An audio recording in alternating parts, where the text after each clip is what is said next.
പെട്ടെന്ന് ചെയ്തപ്പോ അരിയിലെ കല്ല് മണ്ണൊന്നും കളഞ്ഞില്ല. പിന്നെ കരിവേപ്പില ഇട്ടാതെപ്പോ കുറച്ച് കമ്മ്യൂണിസ്റ്റ് വെച്ചിലൂടെ ചേർത്തു.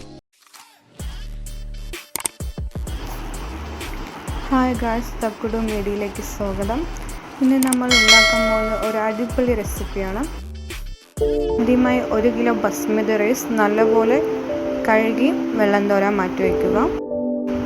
അതിനുശേഷം 2 കിലോ കോഴി ചെറിയ കഷ്ണങ്ങളാക്കി മുറിച്ചത് നല്ല വൃത്തിയായി കഴുകിയെടുത്തിട്ടുണ്ട്. അതിലേക്ക് 1 സ്പൂൺ കുരുമുളക് പൊടിയും 1 സ്പൂൺ പെരിഞ്ജീരകം, 2 ക്യാപ്സിക്കം ചെറുതായി മുറിച്ചത്, അതിലേക്ക് കുറച്ച് മല്ലിയിലയും പുതിനയും ചേർത്തിട്ടുണ്ട്. റെഡ് കളറാണ് എടുക്കാൻ പോകുന്നത്. നന്നായി മിക്സ് ചെയ്യാം.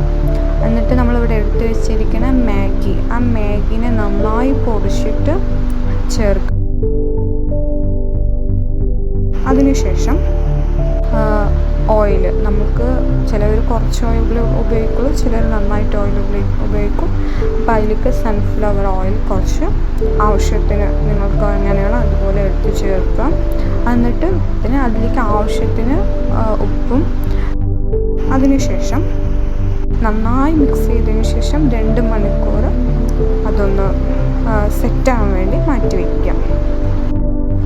ഇനി നമ്മൾ ചെയ്യാൻ പോകുന്നത് നമ്മുടെ അരി കഴുകി വെച്ച് വാർത്ത് വെച്ച് നമ്മുടെ അരി ആവശ്യത്തിന് ഉപ്പ് ചേർത്ത് കൊടുക്കാം. അതിലേക്ക് സൺഫ്ലവർ ഓയിലും ചേർത്ത് കൊടുക്കാം.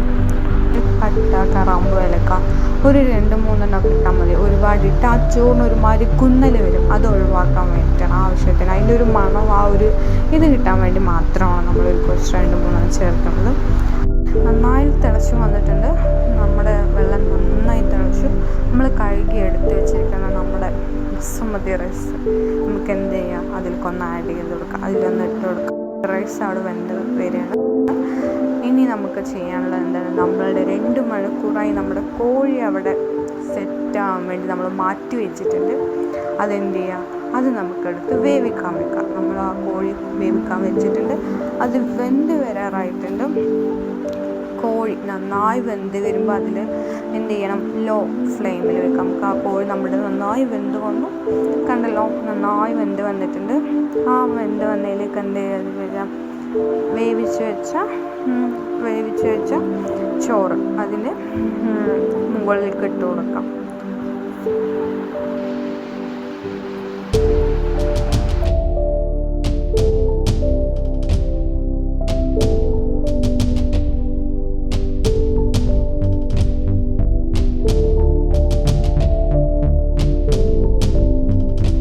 പിന്നെ അതിൽ നമ്മൾ ചേർക്കാൻ പോകുന്നത് നെയ്യാണ്. കുറച്ച് നമുക്ക് നെയ്യ് ഒഴിച്ച് കൊടുക്കുക. അതിൽ തന്നെ ആ റെഡ് കളറായിട്ടുള്ള നമ്മുടെ ആ കുറച്ച് വെള്ളം ഒഴിപ്പുണ്ട്, അതും നമുക്കിതിലേക്ക് കുറച്ച് ആഡ് ചെയ്യാം.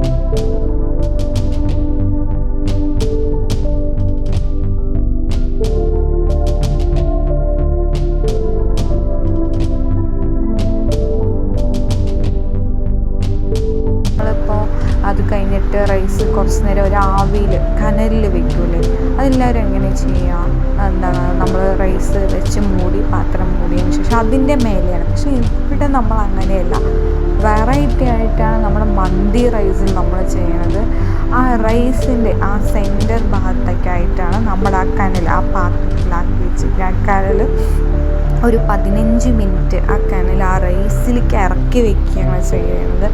ആ ഇറക്കി വെച്ചിരിക്കുന്ന ആ റൈസിൽ അതിൻ്റെ മേലെ ആ കനലിൻ്റെ മേലെ നമ്മൾ വെളിച്ചെണ്ണയും കൂടി ഒഴിച്ച് കൊടുക്കണം. ആ ഒഴിച്ച് കൊടുത്തിട്ടാണ് നമ്മൾ അതിനെ അടച്ച് വയ്ക്കുന്നത് 15 മിനിറ്റ്. ആ 15 മിനിറ്റ് കഴിഞ്ഞതിന് ശേഷം തുറന്ന് നോക്കുമ്പോൾ നല്ലൊരു മണവും രുചിയും അടിപൊളി നമ്മുടെ ഹോം മെയ്ഡ് മന്തി റൈസ് റെഡി ആയിട്ടുണ്ട്. എളുപ്പത്തിൽ നമ്മൾക്ക് എല്ലാവർക്കും ചെയ്ത് നോക്കാവുന്നൊരു കാര്യമാണ്. റെസിപ്പി ഇഷ്ടപ്പെട്ട് കാണുമെന്ന് വിചാരിക്കുന്നു. ഇനി അടുത്ത വീഡിയോ കാണുന്നത് വരെ ബൈ ബൈ. ചാനൽ സബ്സ്ക്രൈബ് ചെയ്യാനും ബെല്ലൈക്കൺ ക്ലിക്ക് ചെയ്യാനും മറക്കല്ലേ. ഷെയർ ചെയ്യുക, ലൈക്ക് ചെയ്യുക.